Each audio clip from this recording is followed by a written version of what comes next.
Hi, welcome to this week's Authors Love Readers podcast, where we delve into the stories behind the stories. We're asking authors questions, some of them fun, some of them serious, and from their answers, you're going to learn things you never knew about the people who write the stories you love. My name is Patricia McLinn. I'm your host and designated question asker. Hi, I'm Barbara McMahon, an author who loves readers.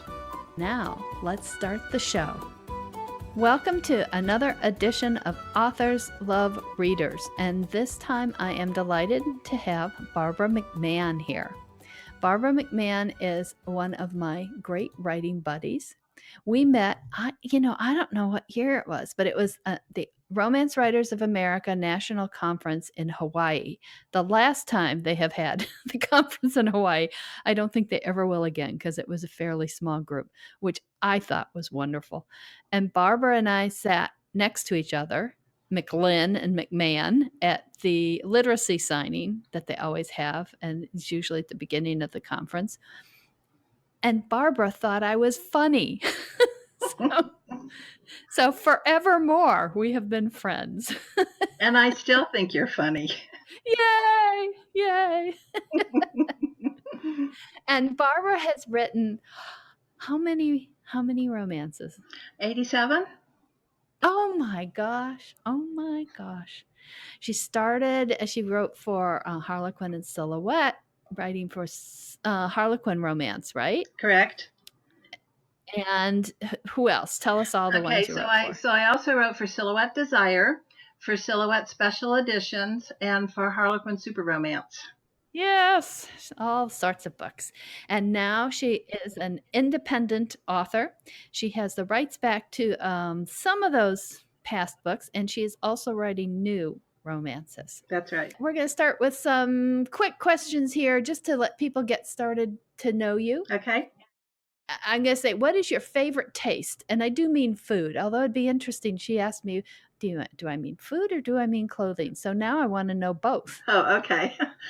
So I guess my favorite is pizza, followed by dark chocolate. I don't have I don't have an ethnic one like Italian or Tex-Mex or something like that. But my favorite food is pizza, and I love dark chocolate.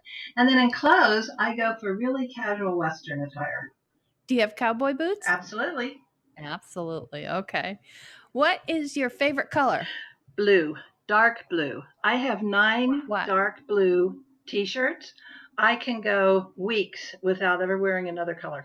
Well, how did that start? I have no idea. I have always liked blue, and I like all the shades, but I really like navy. And so, anytime I go somewhere and there are navy blue T-shirts on sale, I buy them.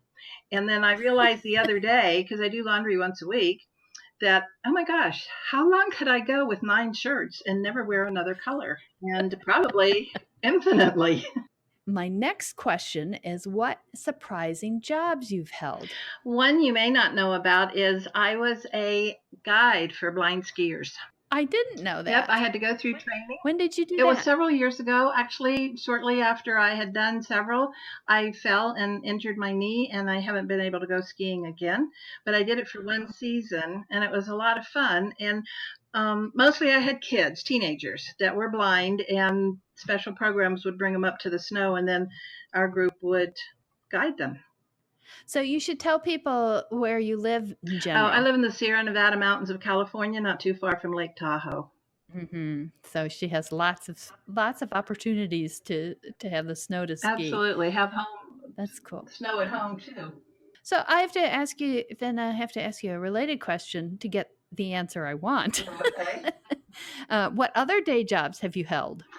I was a flight attendant during the Vietnam War, and then I ended up being a vice president of a software development firm before I quit to write full time.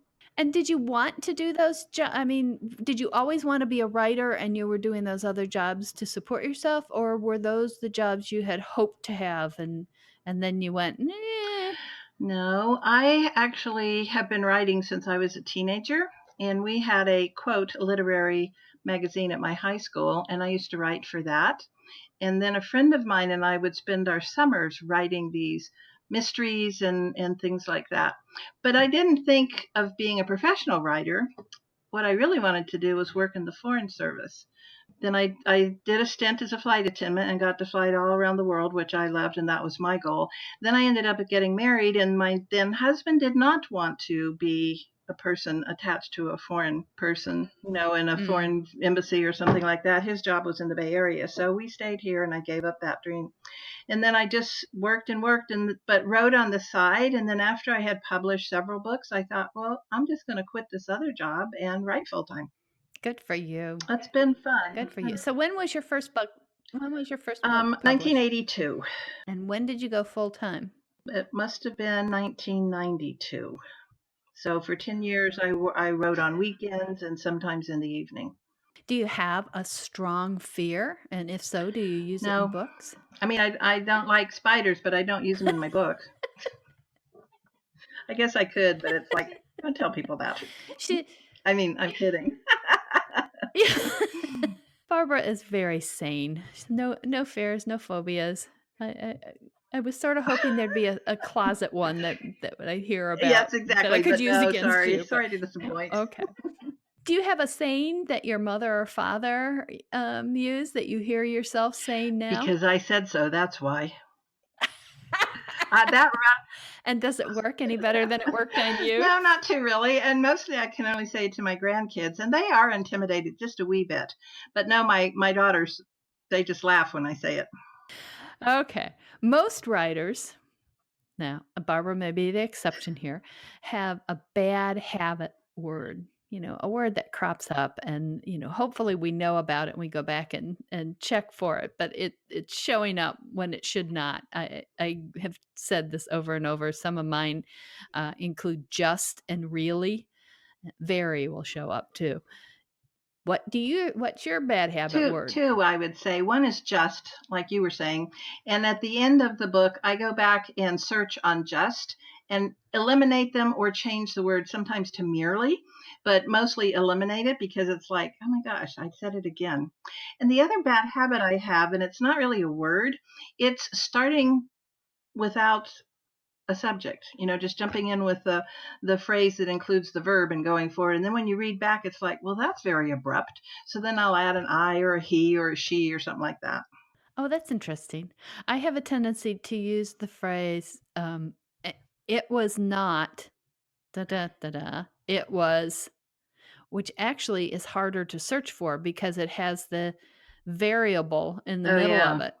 So I get a lot of it was not that I wanted, but I can't find this other phrase without going through the it was not. So I have multiple bad habits. I have bad habit phrases. Oh, I do too. One is the dark of midnight.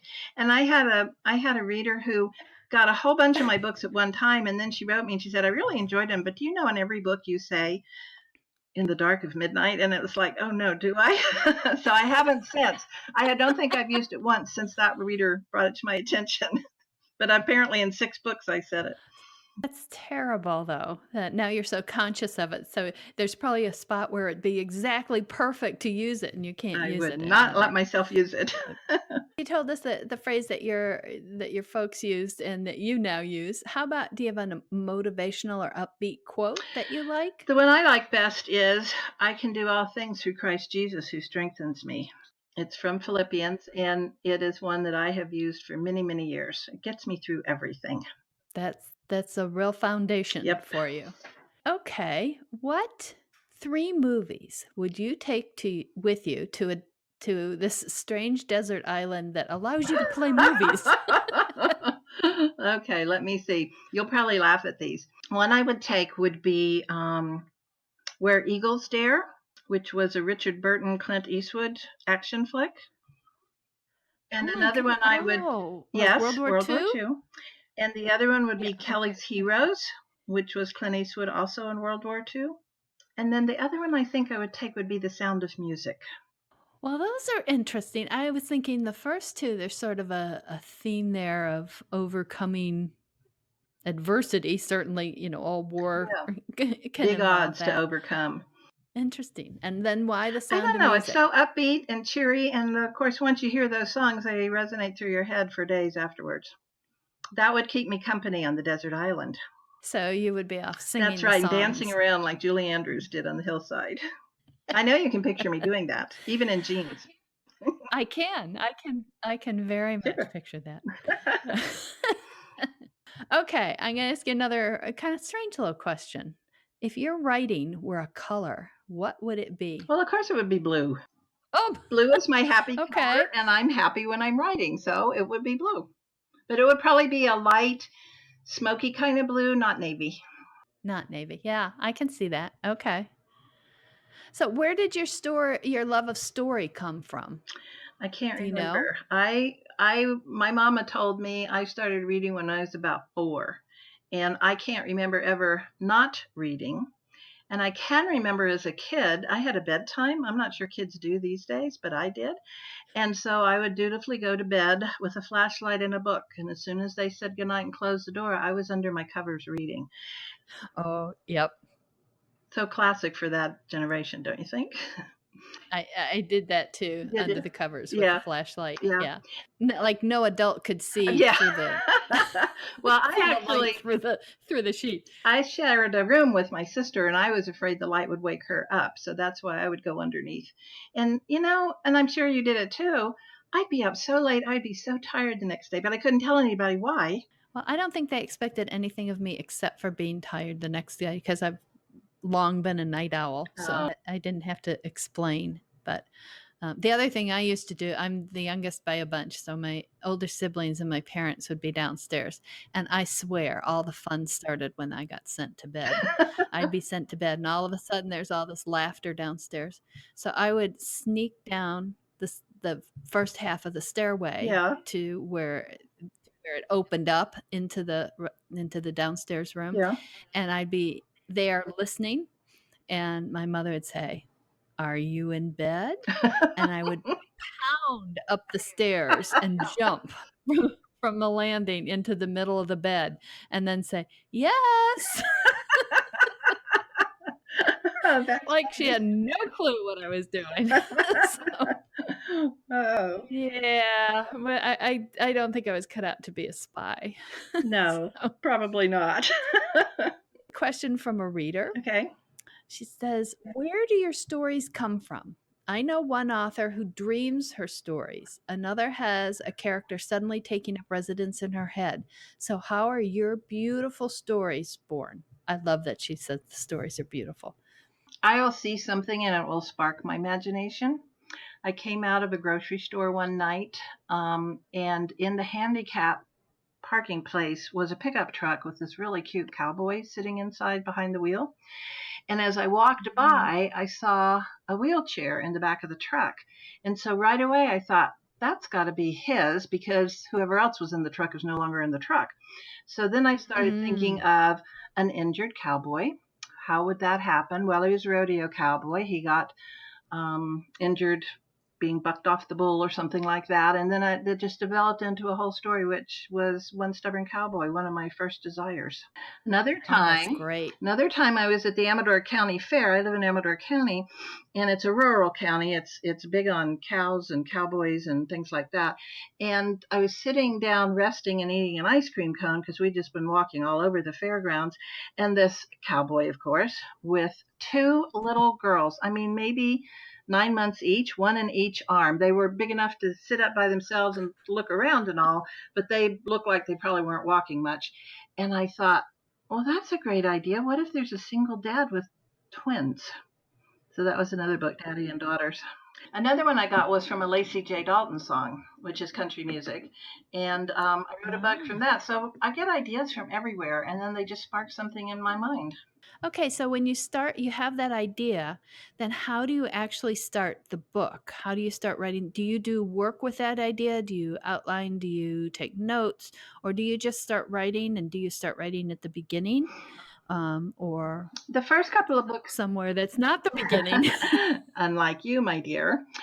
Some books, I wrote 2 or 3 books back in the day when you had to write a whole book before they would buy it. At least Mills and Boone wouldn't buy it without the whole book. Then when I started going to contract with just proposals, they insisted on an outline. So then I'd outline the book, and then my editor would say, you never follow this outline, but it's okay because your books turn out okay. But they would insist on the outline every time. So in a way, I have a very vague outline of what's going to happen, but a lot of it just, as I'm typing, it'll say, oh, I have this scathingly brilliant idea. And then I add that to it. So, and then I have to go back and lead up to it. So I consider myself an outliner that's a pantster. So you have to track back so you're writing sequentially, but then you have this scathingly brilliant idea and you have to go back and drop in hints and stuff to make it work from the beginning. Exactly. So you're sort of sequential, but you do jump. Yeah. So does that make me a hybrid? Yes. I think so too. And now that you are totally independent author, as am I, has that changed the way you write at all? No, because the habit's in place after 80-some books. It's hard to change anything. What's been the easiest book you've written? Can you think of one off the top of your out of the 87? It was just a joy to write. It was the One Stubborn Cowboy. And I had a week's vacation, and it was during the time my kids were in school. I wrote solid for 1 week and got the first draft done. I have never before nor since done that. But that story just flowed like crazy. Oh, that's wonderful. But I wish I could do it again. Yeah, I was just thinking I would love to recapture it. This is a question from a reader. When you finished a book, do you miss the characters? Do you think about them afterwards? And if you do, has that ever led to an additional book about characters? It has. Yes, I miss the characters because I've been living with them for months. And, I write for a period of time in the morning, and then the rest of the day I'm thinking of what I'm going to write next or doing some research or something like that about the book. And so I've really lived with these people for months. And it's like a friend that visited and now is gone, and you miss them. And I've never done a sequel because of it, but I have gone back and added epilogues. Just like, oh, well, let's just think down the road a bit and how would these people fare? And so that's sort of fun to go back and see, here we are 9 months later and they're still very happy. That's cool that you add the epilogue because that's a good idea too. Well, it's nice because then your book doesn't necessarily end with happy ever after and you wonder, is that true? And then it's fun to see them later and they really, the love has even blossomed more and they're just really happy, and that makes me happy too. Yeah, living the life that the books set up for them. I know you've heard me say this before. I often think of my books as not having happily ever afters at the end. They have happy beginnings because what the characters have gone through and learned in the course of the book has taken them from two people who couldn't have a committed relationship at the beginning to two people who could have a committed relationship at the end. And so the epilogue then gives you a glimpse into that beginning of their new life. Yeah. I like that. I may steal it. I'm happy to share. Wow, thank you. Do you have books that are unpublished or half finished that just never quite gelled, but you've held on to them? I have 3 historical ones that I wrote back when Rosemary Rogers and Catherine Woodowes were so popular. And I actually sent one of those off. And and I don't even remember what house it was then. This was like in the 1970s. And it came back with this 3-page critique. And I didn't know anything then. And I said, sadly, they don't like my book. Had I known then that an editor doesn't spend 3 pages of critiques if they're not interested in the book, my whole life could be different now. But I put it away. I put all 3 away, and no, I never did anything with them. And I don't know. I mean, I still have them, but they're typed. That was before computer. Well, you could get those scanned in. Yeah, I can. What era were they? What historical era? Revolutionary War. Oh, interesting. My favorite. I really like that period. I do too. Which, of course, is the reason I wrote my historical in 1880s Wyoming. Right. Just spending all my life studying colonial and revolutionary right. U.S. where I knew the research. No, I went to do the harder stuff. But I think there's a future there for you, Barbara. If this contemporary gig gives out, you got a The backup. problem, I was a history major in college, and so I thought, well, I'd write about this because, I get to do all this research and all. And I only tried with the one book. I had, in the meantime, had written the others, waiting for the response. And I thought, this takes forever to research, and if they're not going to buy it, I'm wasting my time. And that's how I went contemporary, because I thought, I know this time frame. I don't have to look up, how they dressed or what kind of conveyances they rode in or stuff like that. So, yeah, if this ever goes up, I might go back to it. Unlikely.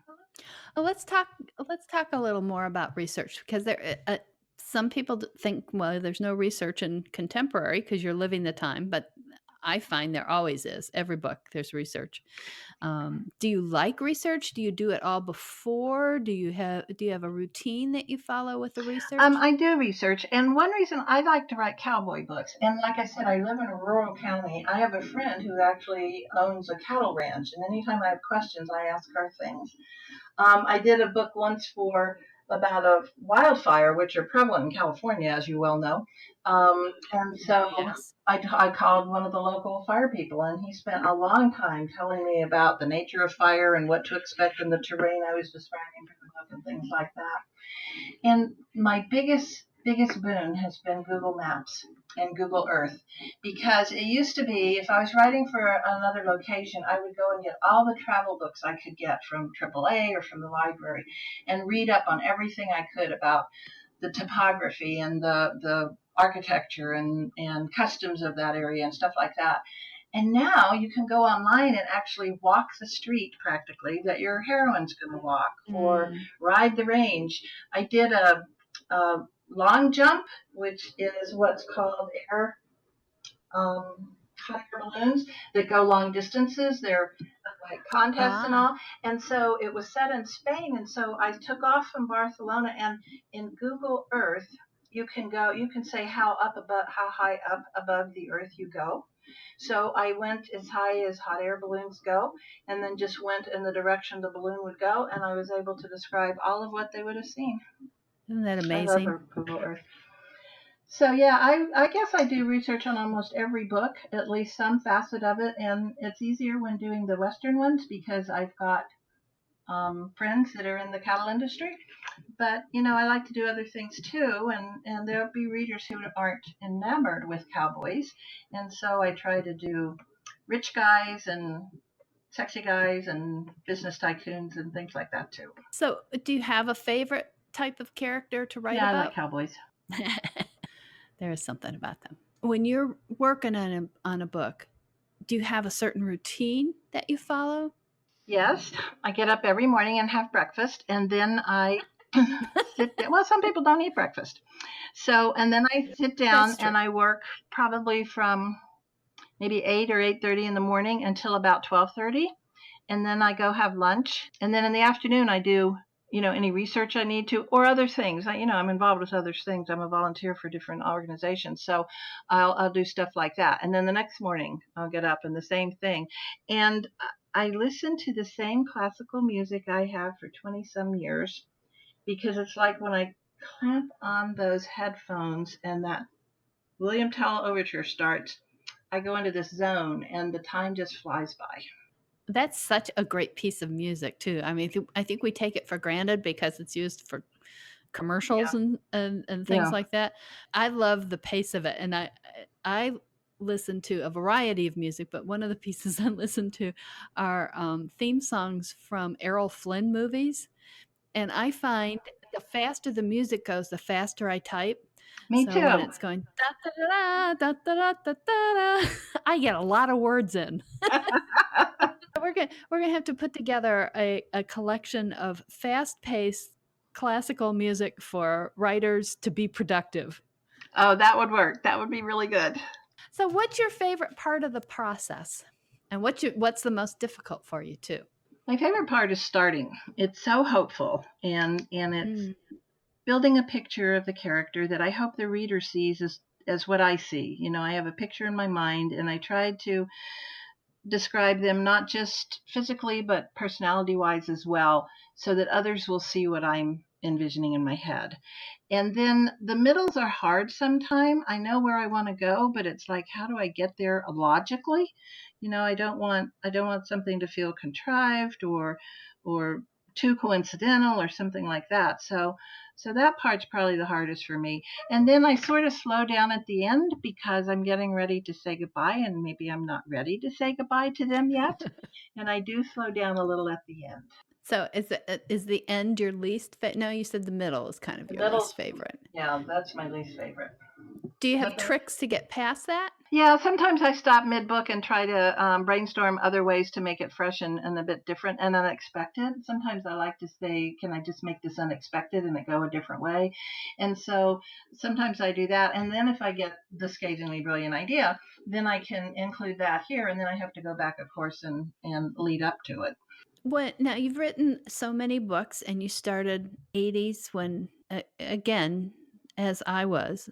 You started when you were a toddler, I'm sure. Of course. Of course. Having been a toddler flight attendant previously. Yes. Yeah, I was probably those little 3-year-olds walking down the aisle of the plane telling you to put your seatbelt on. That's right. Oh, you've captured the scene perfectly. So, but you've written these books, and you've had a varied career and a very successful career. How do you think you've changed as a writer over the years? And have you had just one change, or can you see sort of the ages of Barbara McMahon as an author? Well, I started out writing for Harlequin in their London office, and they're a bit more formal in their speech and sentence setup than Americans are. And so I do notice that if I go back and look at earlier books, they seem more almost literary rather than fast paced and keep moving so you see what's happening to the characters. And my more recent books in the last 15 years or so, maybe, I think are more suited to our lifestyle now. You've got some fast-paced things going on, and then you take a break, and that would be probably where someone would put the book down and go cook dinner or something, and then come back and pick it up again. So yeah, I definitely see a change to a degree, hopefully not too much, but to a degree in that. And since I've gone independent, one of the things that Harlequin harps on, bless her sweetheart, is making it very generic because it's going to be sold to, a gazillion foreign countries and in foreign languages and this like that. So it needs to be very generic.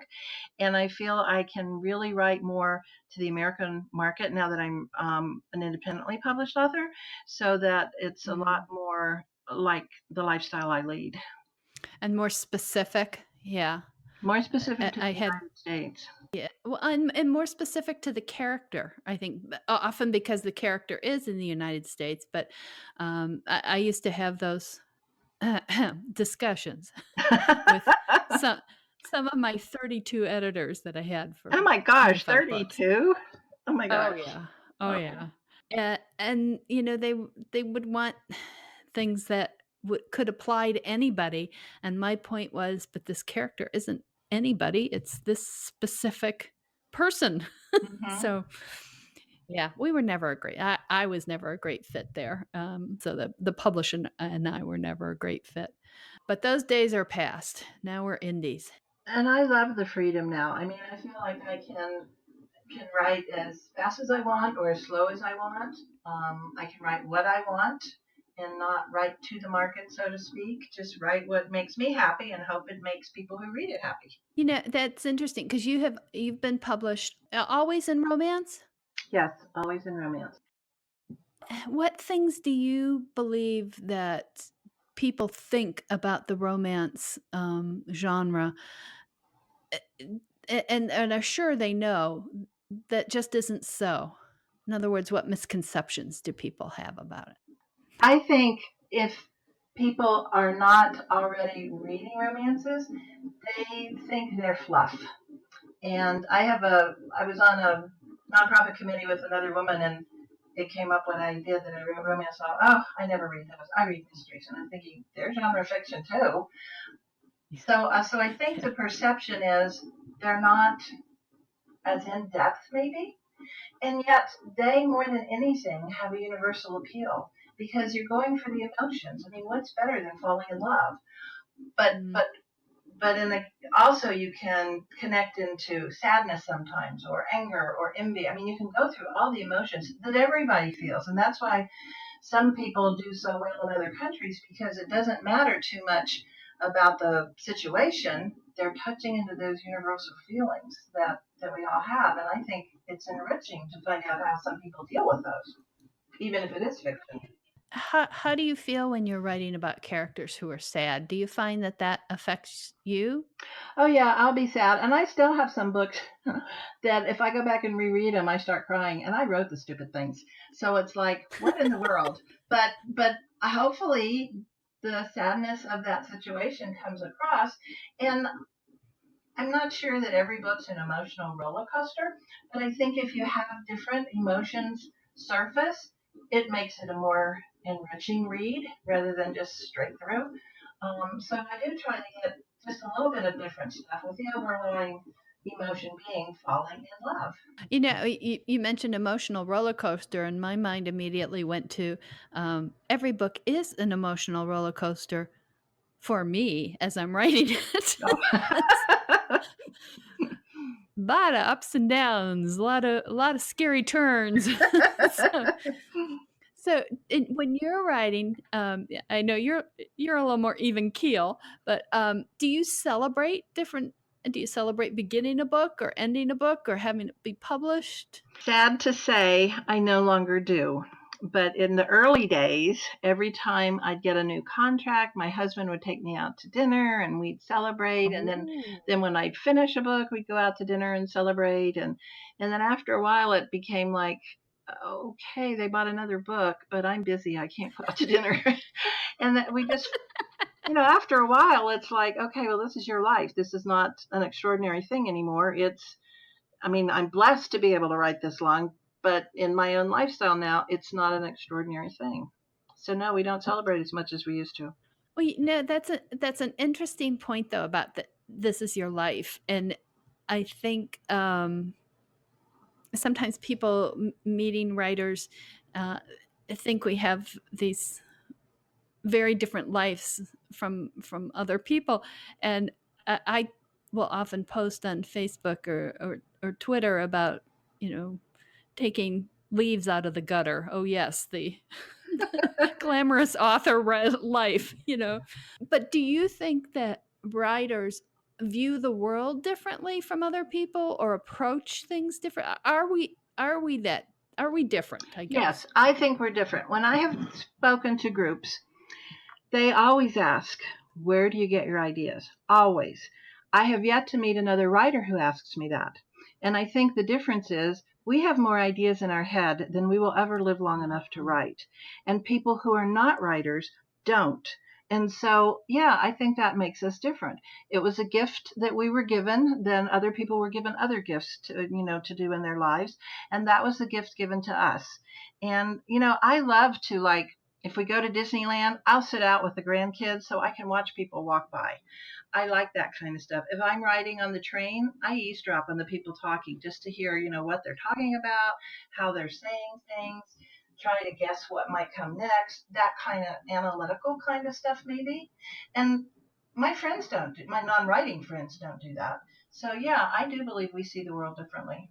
Yeah, Barb, I've said this on some other talks that I'm an eavesdropper, and when I go to a restaurant with other authors, sometimes there's this sort of scramble to get in the best spot to either eavesdrop or watch the whole room, or the super duper, the daily double is to have a place where you can do both. And Barbara is one of the authors that I wrestle with who's going to sit in the best spot. So we try to get to the good chair first. And you can tell there'll be a group of authors at a meal, and we tend, because we spend a lot of time alone, when we do get together, there's a lot of talking, and then all of a sudden there'll be this lull, and there's a good conversation going on at a nearby table, and everybody's mentally taking notes. So, okay, here's a question from a reader. You actually answered kind of one reader's question about where your stories come from. So we've covered that. But what is your favorite place to write? Does it have an inspirational view?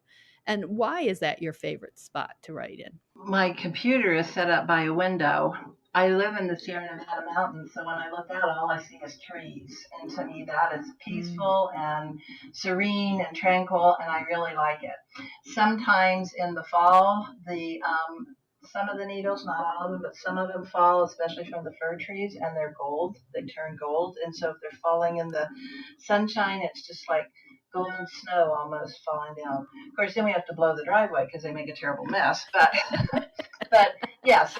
The glamorous life of a writer, right? Exactly. But while they're falling, they're gorgeous. And, I've got my desk by the window, and I just go there every day. And again, you slip in front of the computer, you put on the earphones with the same old music I've been listening to for decades, and you just zone out and write. And I have tried taking my laptop out on my deck. I'd have even a wider view, but no, it doesn't work. Oh, really? You can't work out on the deck? And I'm sure some of it, and maybe it would work, because now I'm thinking about it. I have, when we've had a power outage or something up here for a long duration, I have gone to the library and been able to work there. But I also take my TV with me and listen to it while I'm working.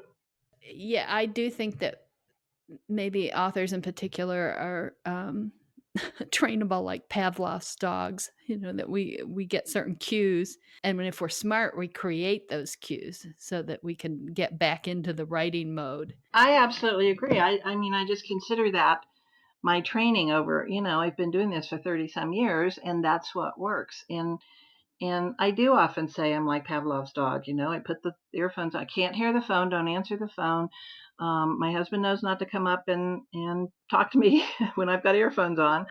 And then between writing books, I do editing, of course, before I'm ready to release it. And I don't listen to the music then. And so it's a different mindset and a different way of working.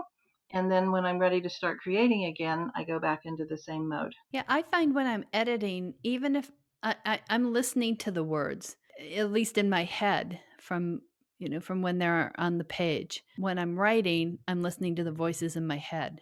Yeah. If that makes sense. Yeah, it does. Yeah. So do your books tend to, once you start, you have the idea, well, you've said you'll have scathingly brilliant ideas during. So do they tend to change a lot from the start, from your conception to what they end up as? They don't change a lot, but often the ending will be different.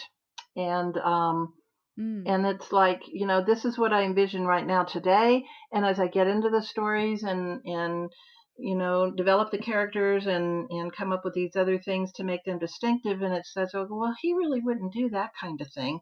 And so then I'll slightly change it, which then ripples through and goes all the way to the end. So the basic concept is there from start to finish, but yeah, I will often have the different ending than originally anticipated. I say it used to drive my editor nuts, but she knew she never asked me to go back and change it like I had it on the outline. And now I don't have to answer to anybody but me. And so I can make the change whenever I want. I don't know if the listeners can get the visual of when you're saying you don't have to answer to anybody but you. And probably on both ends of this call, there are authors going, dancing around the room. Don't have to answer to anybody else.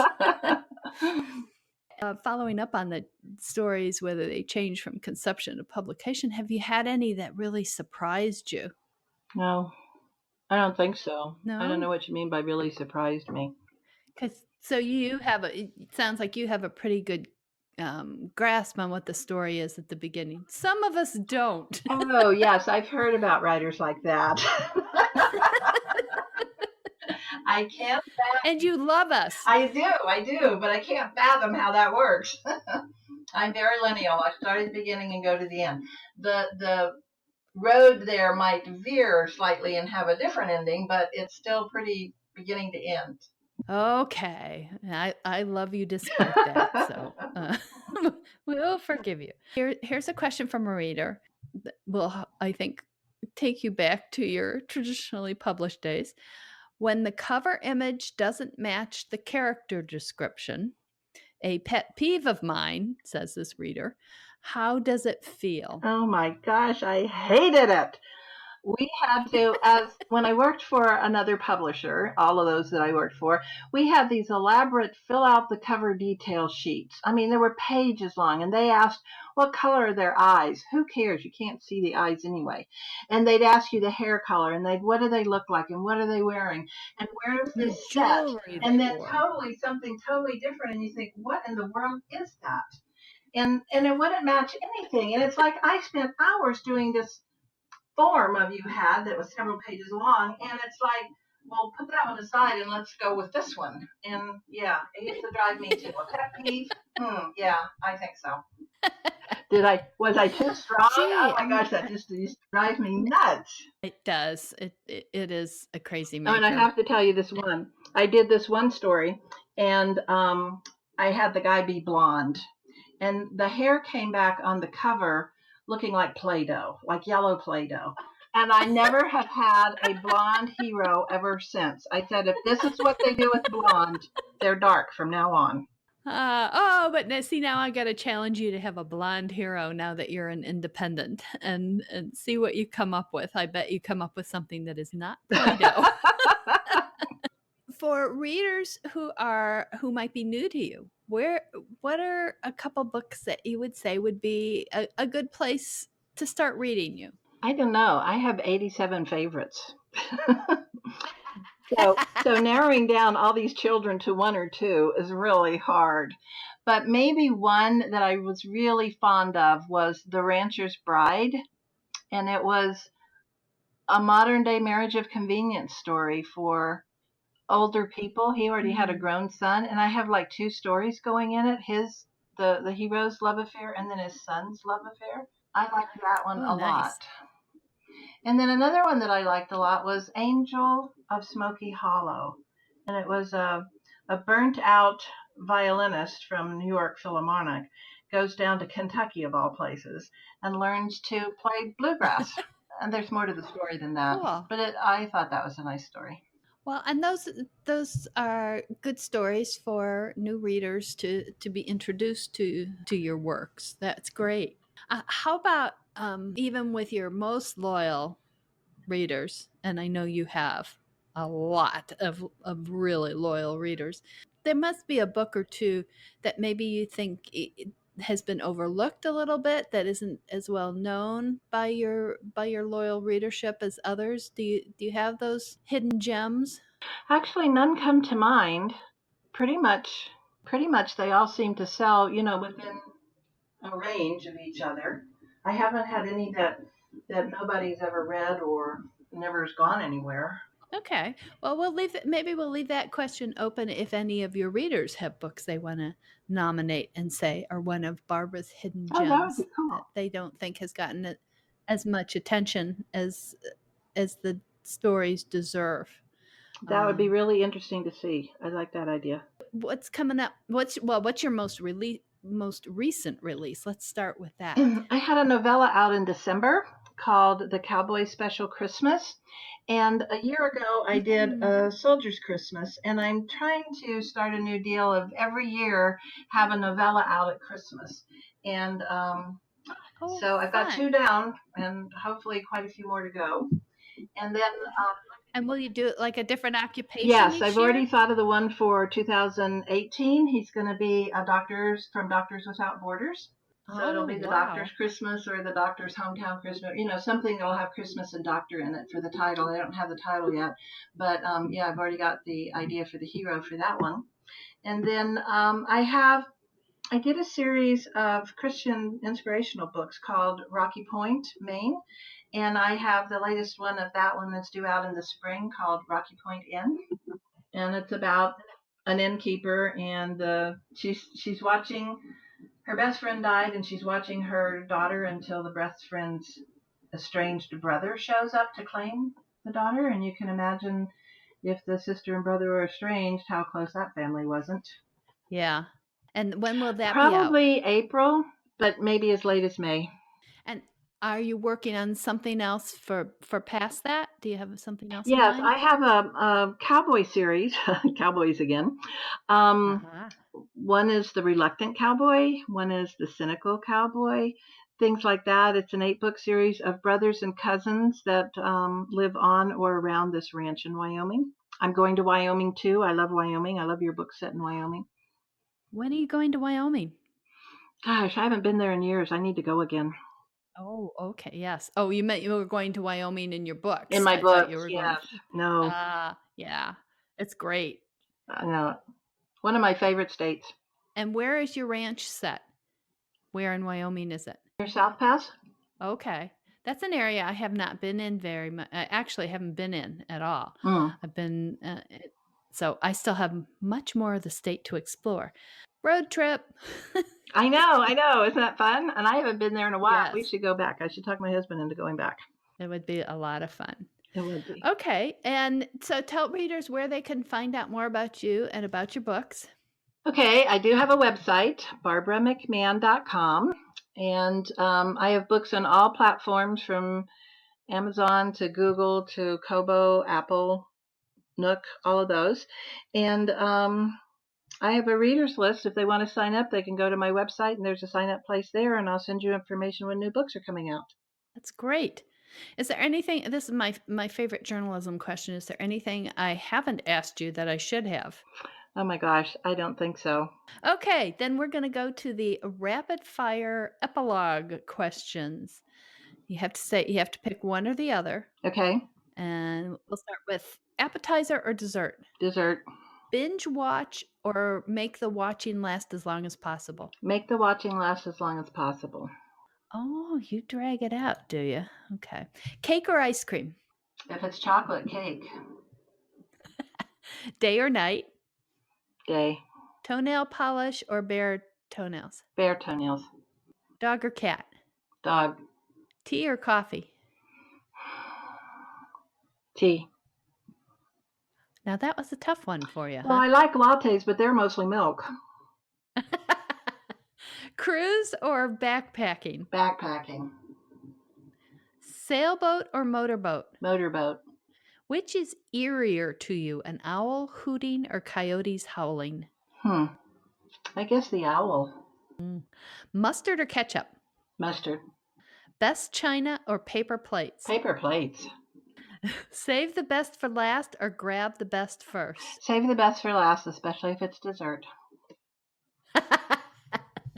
On that note, we will wrap up. I will say thank you so much to Barbara for joining us this week. Hope you all have a great week of reading, and we'll come back to Authors Love Readers next week. Bye. Bye. Thank you.